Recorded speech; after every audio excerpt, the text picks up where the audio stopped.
Hello students, this is Neeraj Gupta. Now we are starting with section 35 of Income Tax Act. This is again one of the most important section of this chapter. Obviously section 32 depreciation is more important. That's why I have discussed that section before than this.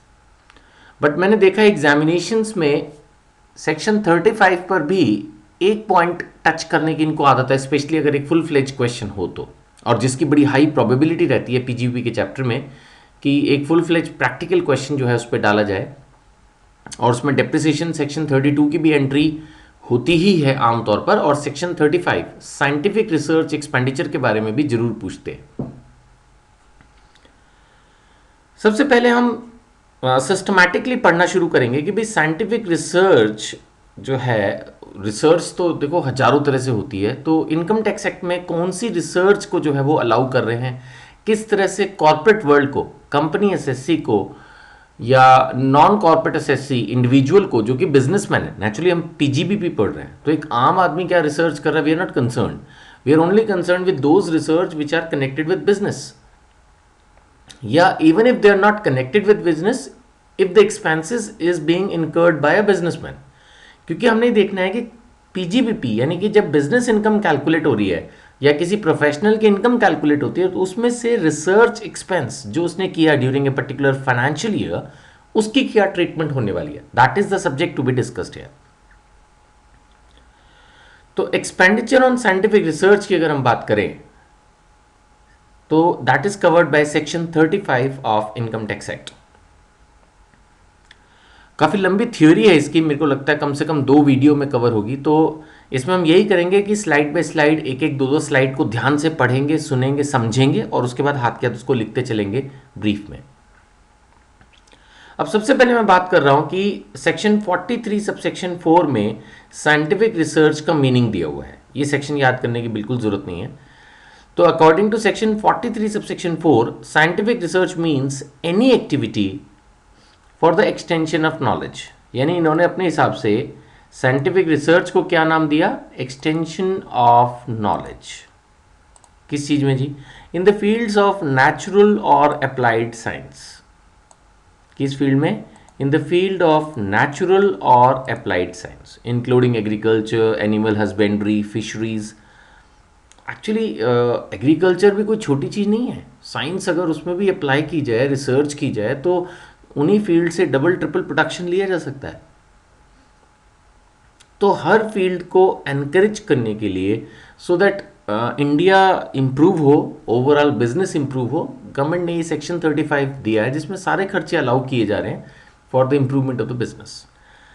So scientific research means any activity for the extension of knowledge in the fields of natural और applied science including agriculture, animal husbandry और fisheries. Right, चलिए और आगे बढ़ रहे हैं।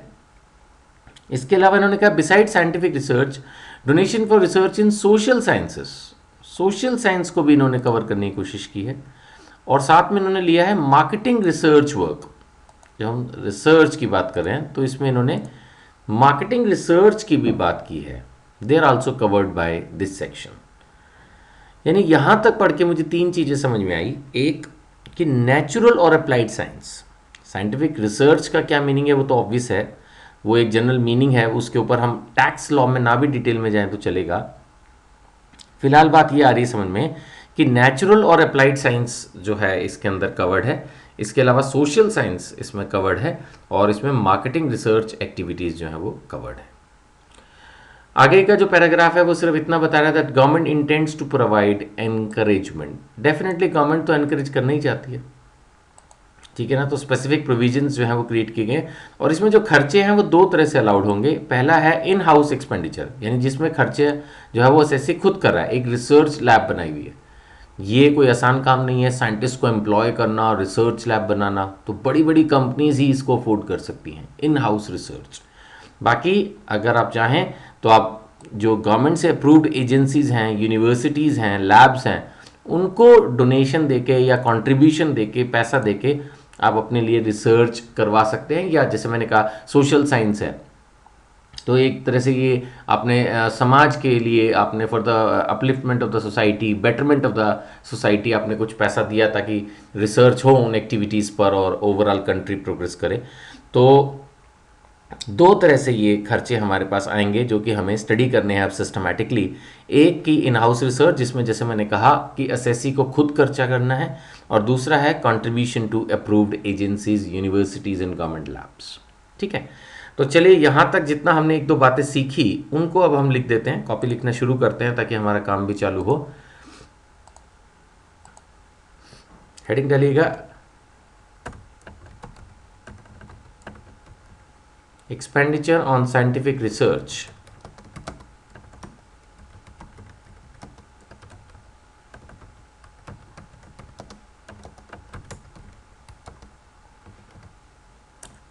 section 35, expenditure on scientific research, section 35।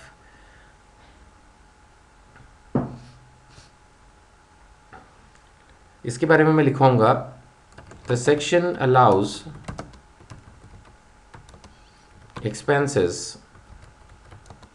for following research activities। पहला, natural और applied sciences.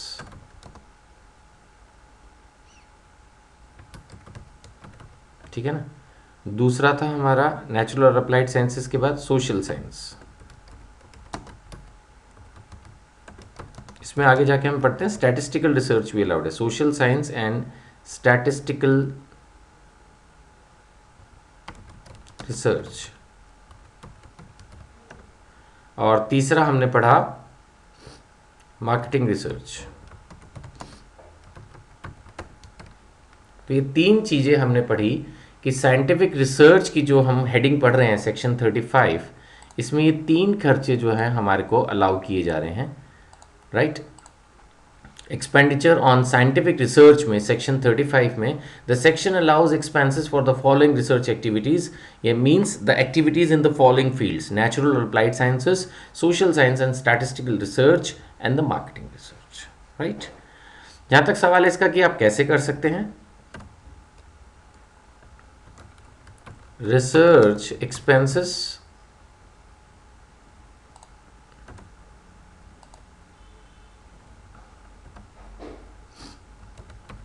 are allowed, research expenses are allowed in two ways। दो तरह से इन्होंने इसको अलाउ किया है। ए, इन हाउस रिसर्च, जैसे मैंने आपको बोला इन house research means all research activities is developed by the assessee himself. In house उसने अपने घर के अंदर ही, आई मीन टू से कि एक तरह से उसने अपने बिजनेस एनवायरनमेंट के अंदर ही एक लैब क्रिएट की हुई है। ठीक है, इसका मतलब ये नहीं है कि जो कंपनी का हेड ऑफिस है उसके अंदर ही एक ऑफिस होना चाहिए या एक लैब होनी चाहिए। It means it is being owned by the company and they are doing the expenditure themselves. Basically वो उसका जो भी खर्चा है वो खुद कर रहे हैं।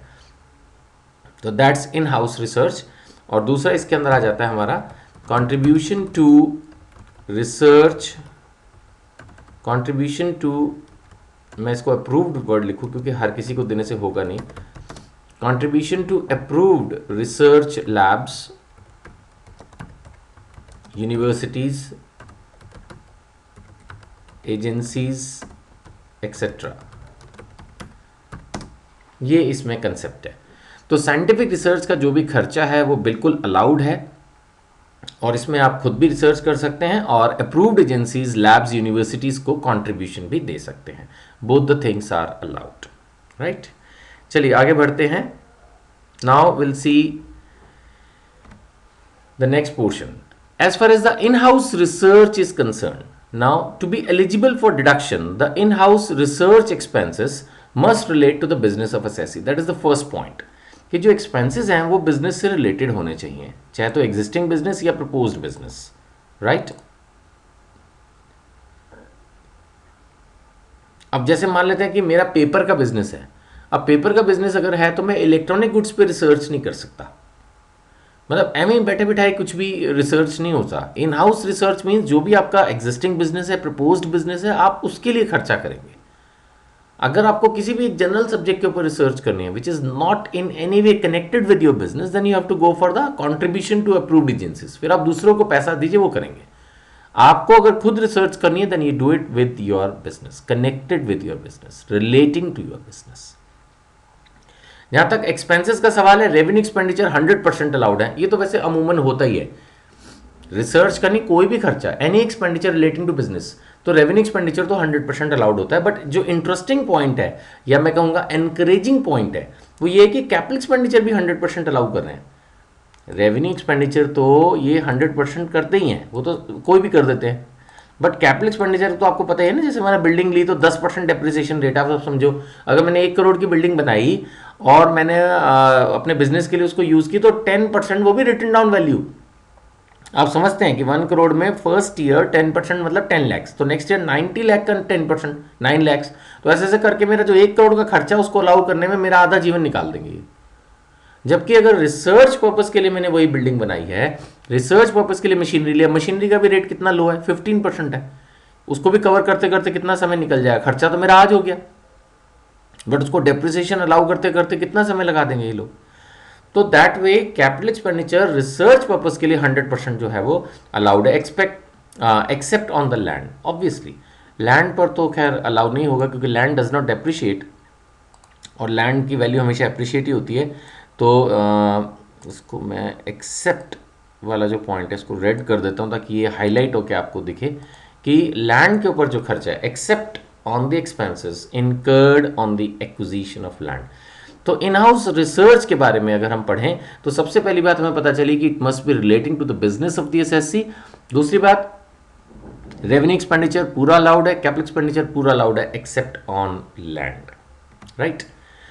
कैपिटल एक्सपेंडिचर के बारे में यहां 2 पैराग्राफ्स में आपको एक बात और दिख रही है, एक ही बात है दोनों पैराग्राफ्स में, वो ये कि रिसर्च के लिए जो आपने कैपिटल एक्सपेंडिचर किया है वो खर्चा, that expenditure may be like done, और वो एसेट अभी यूज ना हुई हो। जैसे मान लेते हैं आपने एक रिसर्च लैब एस्टैब्लिश की और उसमें आपने कोई मशीन खरीदी जो अभी पूरी तरह से इंस्टॉल नहीं हुई, तो भी उसकी 100% डिडक्शन आपको करंट ईयर में मिल जाएगी। जो स्टूडेंट्स मेरे case laws based tax updates follow करते हैं, तो मैंने इसी तरह का एक केस लॉ जो है वो अपनी ब्लॉग साइट पर blog.ngpeducation.com पर अपलोड भी किया हुआ है, इसके ऊपर एक स्मॉल वीडियो कमेंट्री बना के, है ना। तो सेक्शन 35 में ये बात नहीं लिखी है कि अगर आप कैपिटल एक्सपेंडिचर कर रहे हैं फॉर रिसर्च पर्पस तो वो जो खर्चा है, वो जो एसेट आपने खरीदी है उसको करंट ईयर में ही यूज करना जरूरी है, इंस्टॉल करना जरूरी, ऐसा नहीं है। Only thing is that expenditure should be incurred during the year. ऐसे ही अब आप बिल्डिंग का एग्जांपल ले सकते हो, जैसा कि आपकी स्लाइड में भी नजर आ रहा है, ये नेचुरली बुक से ही बनी है, यानी ये एग्जांपल आपकी बुक में भी है कि जो बिल्डिंग है आपकी, हो सकता है कि वो भी अंडर कंस्ट्रक्शन हो, अभी कंप्लीट ना हुई हो, लेकिन जितना खर्चा आपने रिसर्च बिल्डिंग के ऊपर किया है that much expenditure is 100% deductible. तो कहने का मतलब ये है कि provision is too beneficial, the government is trying to encourage you, करो रिसर्च के ऊपर खर्चा करो, तभी कंट्री आगे जाएगी, तभी एक कंपनी आगे जाएगी। अगर हम वही थकी पिटी पुरानी टेक्नोलॉजी को लेके आगे बढ़ेंगे तो नहीं चलेगा। All over world technological improvements आ रही हैं, इंडिया को भी उसमें आगे बढ़ना है। तो ये सेक्शन 35 बड़ा इंपॉर्टेंट है। सारा देखा जाए तो पैसा तो बेशक पैसा गवर्नमेंट के हाथ में होता है, लेकिन गवर्नमेंट के पास पैसा कहां से आता है? कॉर्पोरेट सेक्टर से तो आता है। तो जो कंपनीज बिजनेस करती हैं बड़ा बड़ा, वो टैक्स की फॉर्म में पैसा गवर्नमेंट को देती है और गवर्नमेंट उससे काम करती है। और गवर्नमेंट के पास ज्यादा पैसा कहां से आ रहा है? अगर मैं कहता हूं एम्प्लॉइज से आ रहा है या लोग जो पर्सनल टैक्स दे रहे हैं, तो वो एम्प्लॉइज भी तो उन्हीं कंपनीज में जॉब करते हैं। तो कहीं ना कहीं जब कंपनी ग्रो करेगी तो ही कंट्री ग्रो करेगी, तो ही हमारे कंट्री का जो टैक्स कलेक्शन है वो इंप्रूव होगा। और वो कंपनी के ग्रो होने के लिए रिसर्च एक अपने आप में बहुत इंपॉर्टेंट पॉइंट है। अगर हम कोई अच्छा प्रोडक्ट बनाएं तो डेफिनेटली उसका एक्सपोर्ट्स भी हो सकता है। तो कहने का मतलब ये है कि ये अकाउंट्स, आप बहुत सारे स्टूडेंट्स आप में से कॉमर्स के स्टूडेंट्स हैं, अकाउंट्स को डीपली पढ़ते होंगे, अकाउंटिंग स्टैंडर्ड्स को समझते होंगे। तो अकाउंटिंग स्टैंडर्ड्स तो कभी 100% एक्सपेंडिचर शायद अलाउ ही नहीं कर पाएगा कैपिटल एक्सपेंडिचर, वो भी ऐसा कैपिटल एक्सपेंडिचर जो इनकम्प्लीट है। जैसे मैंने कहा expenditure on under construction building, accounting में तो मैं बहुत एक्सपर्ट नहीं हूँ अकाउंट्स का, इसलिए मैं उस पर कमेंट्स नहीं कर पाऊंगा। बट अकाउंट्स तो मेरे को नहीं लगता कि इसके ऊपर 100% तो कभी सपने में भी दे पाएगा। अकाउंट्स तो अपने रूल्स के हिसाब से चलेगा और वो ठीक भी हैं। बट यहाँ पर जो हम पढ़ रहे हैं वो एक अलग सिनेरियो है। यहाँ पर गवर्नमेंट एनकरेज करना चाह रही है, that is a different scenario, that's why it is being allowed, right. तो चलिए जितना अभी तक हमने पढ़ा उसको हम अब लिख लेते हैं। हम हेडिंग डालेंगे अब अपनी in house expenditure.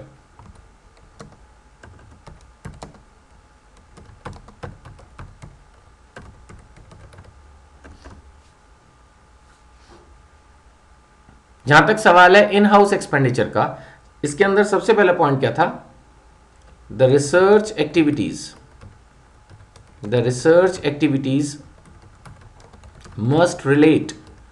must relate to the business of assessee, must relate to the business of assessee।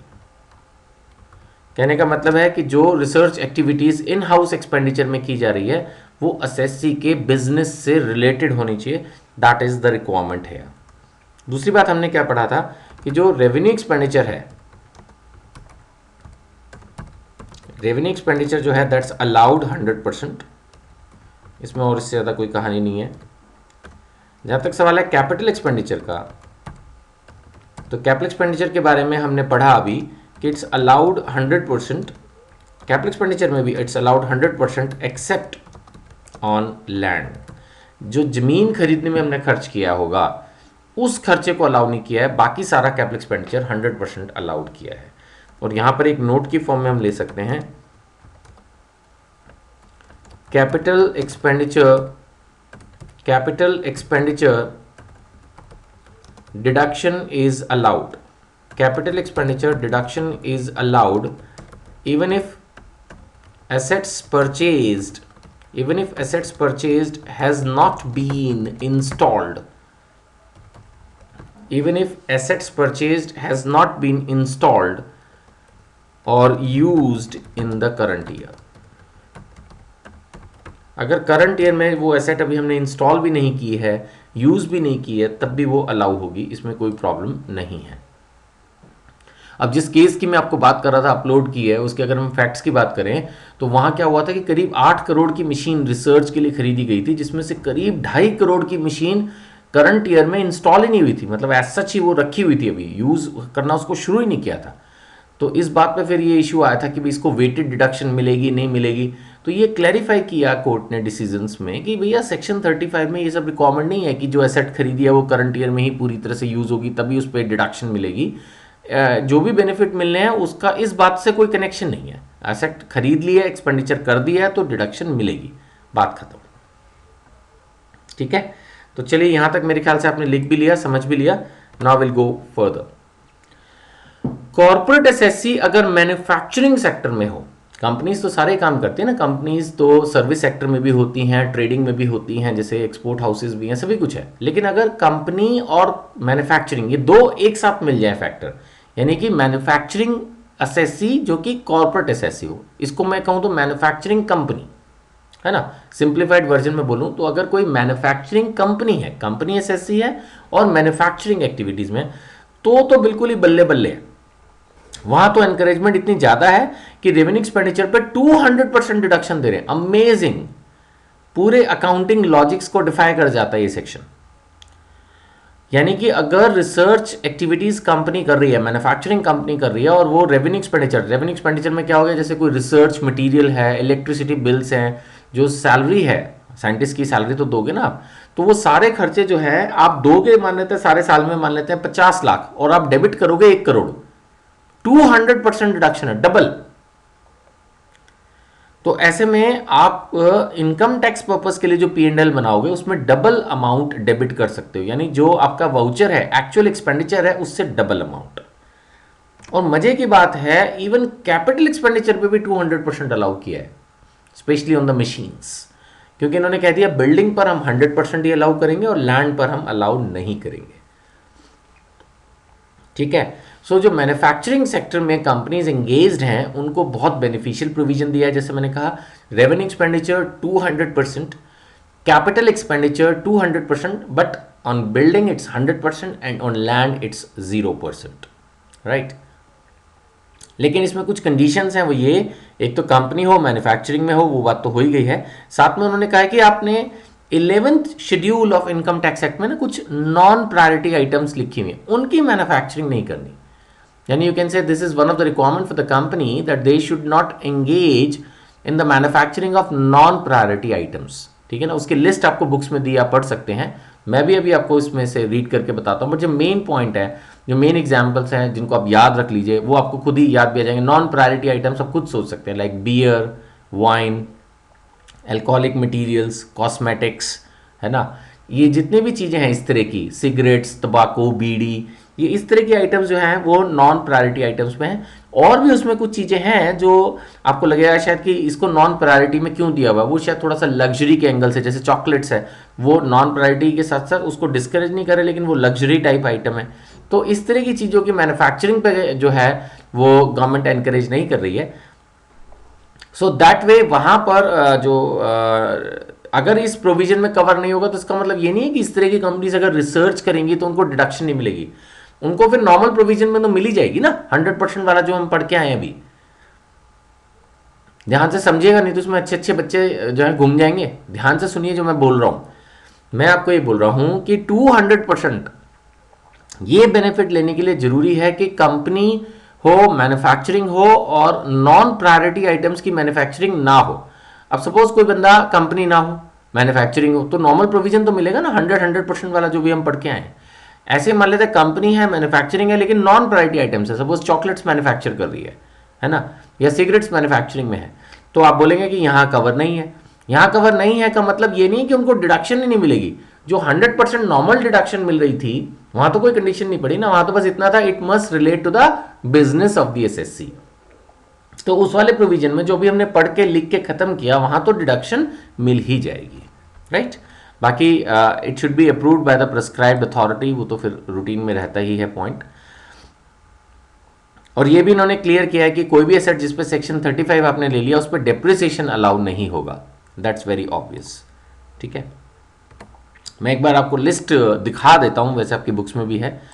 तो बियर, वाइन, एल्कोहलिक स्पिरिट्स, इसके अलावा आपके आइटम टोबैको प्रिपरेशन जैसे cigar, cigarette, bidi and other things, cosmetic, toilet preparations, even ये toothpaste, dental cream, tooth powder, soaps, confectionery items, chocolates, actually सब luxury items हैं इसलिए इनको भी बहुत ज़्यादा नहीं एनकरेज किया जा रहा। Gramophones, projectors, photographic apparatus, then typewriter, calculating machines, steel furniture, safe, cash and deed boxes, strong room doors. ये जो नंबर आप देख रहे होंगे मेरी बुक में भी और यहाँ पर भी, एक्चुअली लिस्ट बहुत बड़ी है, तो मैंने उसमें से कुछ सिलेक्टेड आइटम्स ली हुई हैं, बट जानबूझ के जो उनका सीक्वेंस नंबर है उसको मैंने चेंज नहीं किया, so that you can understand कि overall the list contains 24 items, but I have taken selected few of them to give you just example, है ना। 100% आपसे एग्जाम में ये नहीं पूछा जा सकता कि भाई इनकम टैक्स एक्ट के शेड्यूल में जो नॉन प्रायोरिटी आइटम्स है उसकी लिस्ट बताओ, ऐसा कोई पेपर में चीज़ नहीं आती। तो ये तो जस्ट आपको एक आइडिया देने के लिए मैंने किया है, ठीक है। तो अभी तक जो हमने पढ़ा इन हाउस एक्सपेंडिचर के बारे में, उसके बारे में अब हम और आगे बढ़ते हुए चलेंगे, जिसमें हम लिखेंगे more beneficial provisions for SSC के बारे में। More beneficial provision for corporate SSC, ठीक है। लिखेंगे इसके बारे में, if company is engaged in manufacturing, यहीं पे हरकत कर देते हैं, other than items mentioned in 11th schedule to income tax act। तो मैंने एक तरह से देखिए हाथ किया, दोनों चीजें कवर कर ली। पहला मैंने कवर किया company is engaged in the manufacturing, right, और मैंने हाथ किया ये लिख दिया other than items mention in the 11th schedule to the income tax act, correct. तो if company is engaged in manufacturing and research activity is approved and research activity is approved by prescribed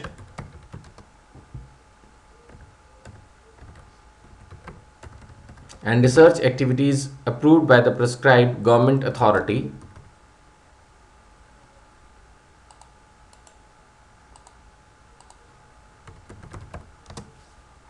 and research activities approved by prescribed government authority, then deduction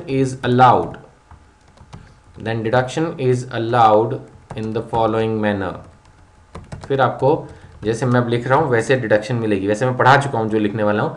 revenue expenditure 200%, capital expenditure except land and building 200%, building 100%, land 0%। यही चीजें मैं लिख रहा हूँ यहाँ पर। Revenue expenditure it's 100%, I am sorry it's 200%, capital expenditure except on land and building। Land and building को छोड़ के, यानी एक तरह से आप समझ लीजिए मेनली इसमें मशीन्स आ गई, रिसर्च मशीन्स, तो उन पे मिल रहा है 200%। और एक्सपेंडिचर ऑन बिल्डिंग की अगर मैं बात करूं तो it is eligible for 100% only. और अगर मैं एक्सपेंडिचर ऑन लैंड की बात करूं तो इस पर 0%, इस पर जो है वो डिडक्शन नहीं मिल रही। सो रिसर्च के लिए इन हाउस एक्सपेंसेस के बारे में हम बात कर रहे हैं, जो कि must relate to the business of the SSC है। कॉर्पोरेट एसएससी के लिए ये स्पेशल प्रोविजंस हैं, राइट। चलिए नाउ ये प्रोविजन जो इससे नेक्स्ट है, अब हम उसके बारे में पढ़ेंगे। इसमें भी इन हाउस रिसर्च के बारे में ही दिया हुआ है। इसमें सिर्फ इतना कहा है कि अगर आपने रिसर्च पहले ही शुरू कर दी, नेचुरली सपोज आप अपना बिजनेस शुरू करना चाहते हैं कोई, and before commencement of business you want to create some new product, तो आपने पहले ही एक्सपेंडिचर शुरू कर दिया है, तो उसको भी अलाउ किया गया है, नो प्रॉब्लम।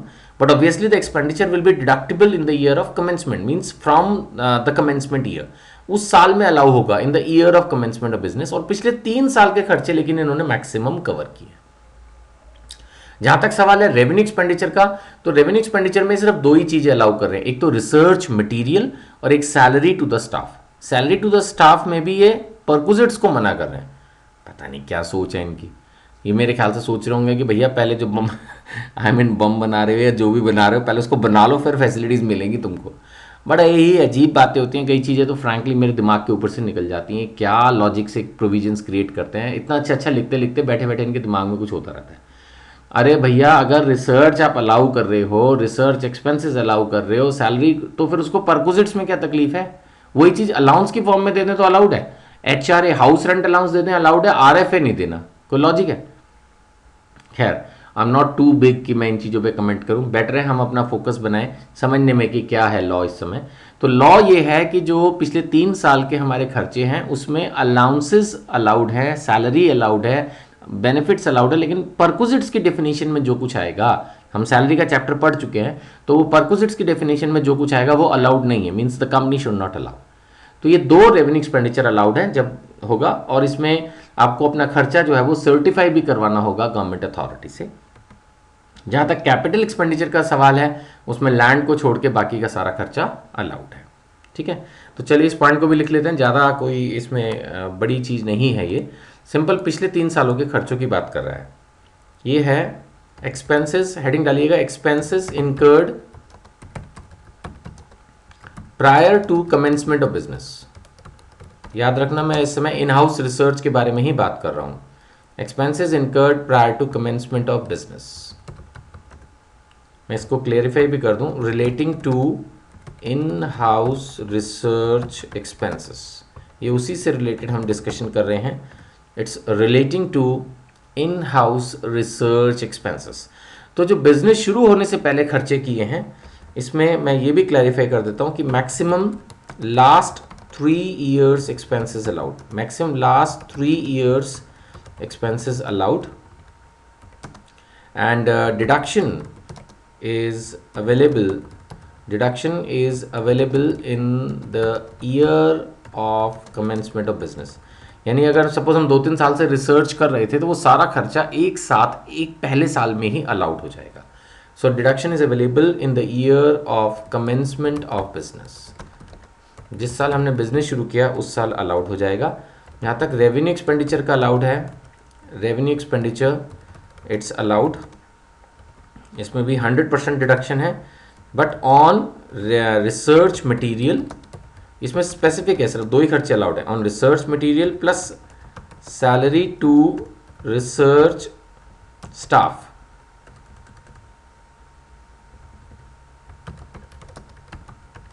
ठीक है, 100% on research material plus salary to research staff. इसमें दो बातें हैं, परक्विजिट्स, ऐसे लिख देता हूं, expenses on perquisites, expenses on perquisites not allowed, expenses on perquisites not allowed, plus expenses, all expenses must be certified कि हाँ भाई सही खर्च किया है आपने, by the prescribed government authority, जो भी गवर्नमेंट अथॉरिटी है इसकी relevant, by prescribed government authority। Revenue expenditure को अलाउ तो कर रहे हैं, expenses incurred prior to commencement of business. In house research की हम बात कर रहे हैं लास्ट 3 ईयर्स के मैक्सिमम ये अलाउ कर रहे हैं। रेवेन्यू एक्सपेंडिचर पे 100% डिडक्शन देने को तैयार है, लेकिन सिर्फ दो ही खर्चों पे डिडक्शन दे रहे हैं, रिसर्च मटेरियल पे और salary to the research staff पे, राइट। और वो भी जो है आपका एक्सपेंसेस इन परक्विजिट्स को डिसअलाउ किया है और खर्चों की सर्टिफिकेशन की भी बात हुई है। और जहां तक सवाल है कैपिटल एक्सपेंडिचर की, तो कैपिटल एक्सपेंडिचर भी 100% अलाउड है, 100% अलाउड एक्सेप्ट ऑन लैंड, और यहां पर कोई सर्टिफिकेशन इज नॉट रिक्वायर्ड। वैसे भी कैपिटल एक्सपेंडिचर तो दिखता है साफ साफ कि भी ये खर्चा हुआ है, तो certification is not required here. तो जितना भी खर्चा पिछले 3 सालों में कैपिटल एक्सपेंडिचर हुआ है लैंड को छोड़ के, वो सारा का सारा खर्चा डिडक्शन की फॉर्म में अलाउ होगा। The deduction is allowed in the year of commencement of business. ठीक है, आप देख सकते हैं ग्रीन कलर से मैंने हाईलाइट किया इस बात को। तो ये बात जो है revenue expenditure and capital expenditure दोनों पे अलाउ की है इन्होंने, ऐसा कुछ नहीं है, दोनों ही खर्चे जो हैं वो एक ही बार में अलाउ हो जाएंगे। Deduction is available in the year of commencement of business, जिस साल वो बिजनेस शुरू हुआ उस साल ये सारे खर्चे आपको अलाउ किए जाएंगे। ठीक है, सो इस वीडियो में इतना ही। एक बार हम क्विक लुक ले लेते हैं। सेक्शन 35 है हमारा एक्सपेंडिचर ऑन साइंटिफिक रिसर्च। इसमें नेचुरल अप्लाइड साइंसेस का खर्चा, social science, statistical research, marketing research सब कुछ अलाउड है। दो तरह से खर्चा अलाउड है, इन हाउस रिसर्च जो हम खुद कर रहे हैं, और contribution to approved labs universities. ये बी पॉइंट के बारे में मैंने इस वीडियो में नहीं पढ़ाया है, will cover in the second video. In house research के बारे में, रूटीन में कोई भी एसएससी कोई भी बिजनेस कर रहा हो तो रेवेन्यू एक्सपेंडिचर 100% है, capital expenditure 100% accept on land. खर्चा अगर हो गया तो डिडक्शन मिल जाएगी, चाहे अभी आपने मशीनरी इंस्टॉल ना की हो, बिल्डिंग की कंस्ट्रक्शन कंप्लीट ना हुई हो। कंपनी एसएससी अगर मैन्युफैक्चरिंग में हो और 11 शेड्यूल की वो बियर, वाइन, तंबाकू, चॉकलेट्स वगैरह ना बना रही हो, तो उसको 200% रेवेन्यू एक्सपेंडिचर की डिडक्शन है। Capital expenditure accept on land and building भी 200% है। बिल्डिंग पे 100% है, लैंड पे 0 ही रहता है। और अगर आपने बिजनेस शुरू करने से पहले ही खर्चा शुरू किया है तो पिछले 3 सालों के रेवेन्यू और कैपिटल एक्सपेंडिचर अलाउड है। एक्सपेंसेस रेवेन्यू नेचर में सिर्फ 2 ही अलाउड है, research material and salary to the research staff. सिर्फ यही 2 खर्चे अलाउ किए हैं। अब जिसका मतलब इलेक्ट्रिसिटी बिल इसमें नहीं आएगा। चलो ये तो जो भी है, इन्होंने अपने मन से सोचा है कि ये 2 खर्चे हम अलाउ कर रहे हैं, एक रिसर्च मटेरियल और एक salary to the research staff, यही 2 खर्चे इसमें अलाउ किए हैं। परक्विजिट्स को इसमें भी मना किया और सर्टिफिकेशन मांगा है गवर्नमेंट अथॉरिटी का। कैपिटल एक्सपेंडिचर 100% अलाउ किया except on land, no certification required. ठीक है, तो ये इंपॉर्टेंट है थ्योरी के एंगल से स्पेशली, और प्रैक्टिकल में भी इसका कहीं ना कहीं हिंट आता है। सेक्शन इंपॉर्टेंट है, ध्यान से पढ़ना है।